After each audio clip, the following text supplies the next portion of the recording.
Welcome to the American Institute of Healthcare Professionals videogram on Alan Wolfert's 10 Touchstones to Grieving. And this video is in correlation with GC 720. And in it, we're going to discuss the touchstones that are found within the textbook that help guide grief support leaders. And these touchstones are very important in regards to establishing a curriculum for a possible grief support group. And within it, you can arrange to have one touchstone per session or meeting, or maybe divide 2 meetings for one touchstone. Whatever way, as a group leader, you would want to utilize these touchstones as a guiding point throughout your meetings, curriculum, and so forth. It can also help as a guide to see how certain individuals within the support group are progressing through those 10 touchstones in regards to the grieving process itself. So in this particular video, we're just going to review the 10 touchstones as they are shown in the textbook and just talk about them just a little bit. The first touchstone is being open to the presence of your loss itself. And this is critically important in any grieving model, any grieving process that any experts have ever created. Before we can move forward and heal, we have to acknowledge that it occurred.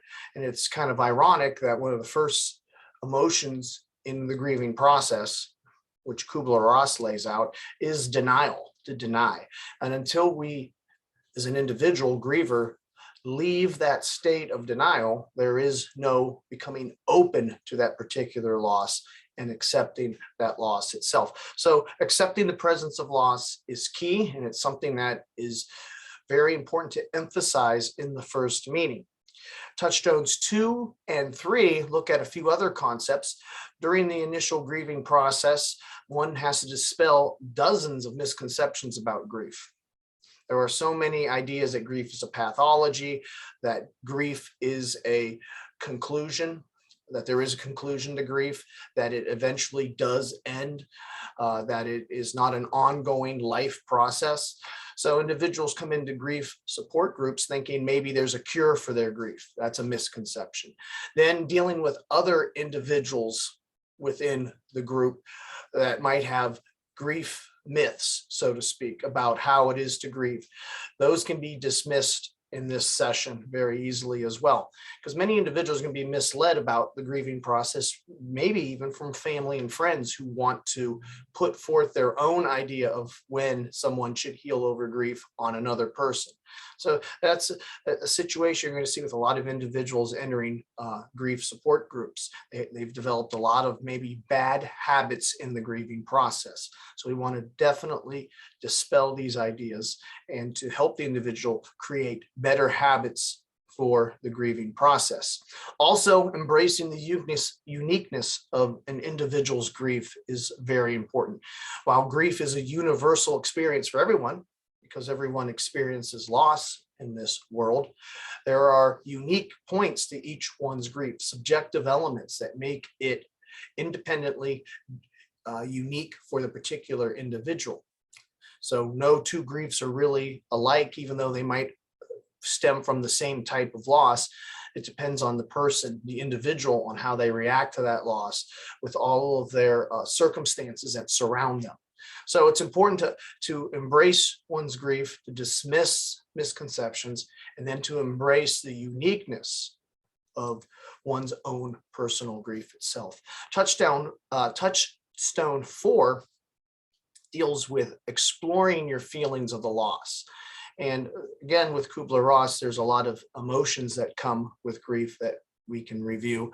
And a lot of these emotions are sometimes due to the grief situation, the relationship with the individual who is deceased or who's no longer in one's life.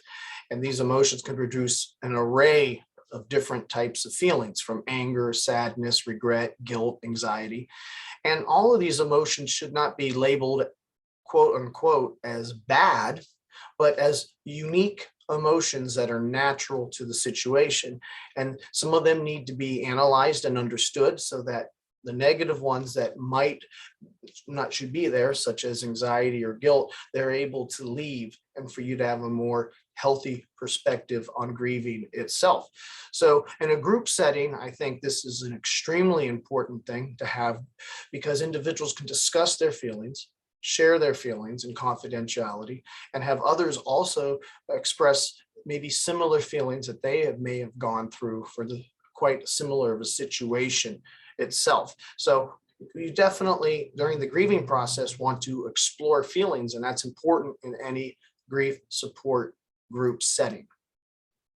Touchstone 5 deals with the 6 needs of mourning, and this really reflects more to some of the other grief models. There is a similarity in all grief models, and the similarity with Kubler Ross or Worden and their models of grieving, of coming to acceptance with the loss and transforming oneself. These are all very similar ideas, and they're also found in Wolfelt's 6 needs of mourning, where he discusses the acknowledgement of the grief, the embracement of the grief, and third, very important, the remembrance of the grief.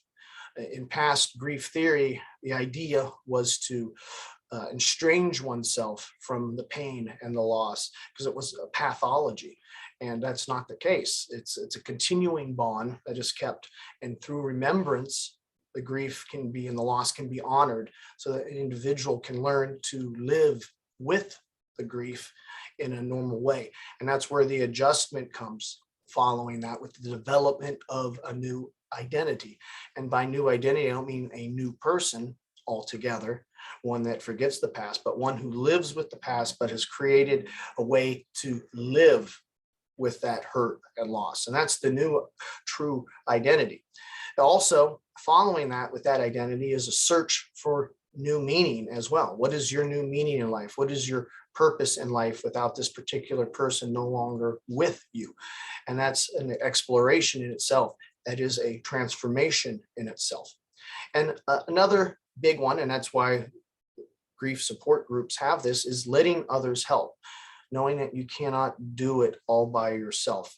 So this type of model emphasizes facing grief, growing from grief, and then adjusting to that loss and creating a transformation to a new normal without denying it itself. Touchstone 6 and 7 deal with recognition of the fact that, hey, you're not really that crazy. What you're feeling is normal. And then nurturing yourself, taking care of yourself.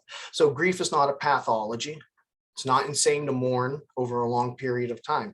Dreams, visions, recollections that sometimes make you think you might be going crazy, but it's the body and the mind learning to exist without a certain loved one. So some people may think they're going crazy, or others who dispel grief myths and bad grieving habits might make you feel like as an individual, you're going crazy, but that's not so. Now, self-care is also very important in grieving. Many, when they initially grieve, they let themselves go. They lose interest in healthy habits such as exercise, sleep, and eating. And these things are ignored over time, mainly because some individuals have a misplaced guilt where they feel if they try to live again or be happy, then they betray the memory of the loved one that is lost. And that is not the case. Nurturing yourself and taking care of yourself is part of living, and part of proper mourning is living with the grief. When you're no longer living and there's just grief, well, then that could become a complication. That can become a future depression. So it's important that nurturing oneself is an important process in the grief process itself. And that's something that is covered in these touchstones and in these meetings. Touchstone 8 deals with reaching out for help. Seeking help should not be seen as a weakness.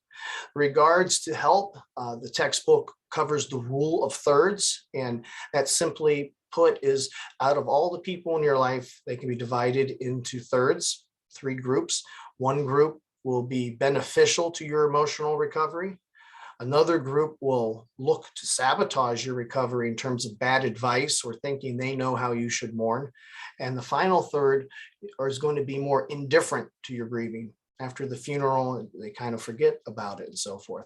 So there are these types of groups that are going to exist within your social network after a loss, and it needs to be addressed. Some have less, some have maybe a little bit more, but when it comes to a grief support group, the individuals are looking to find like-minded individuals to be able to find that type of help. So obviously these support groups are an excellent way to find help, guidance, friendship, and also healing.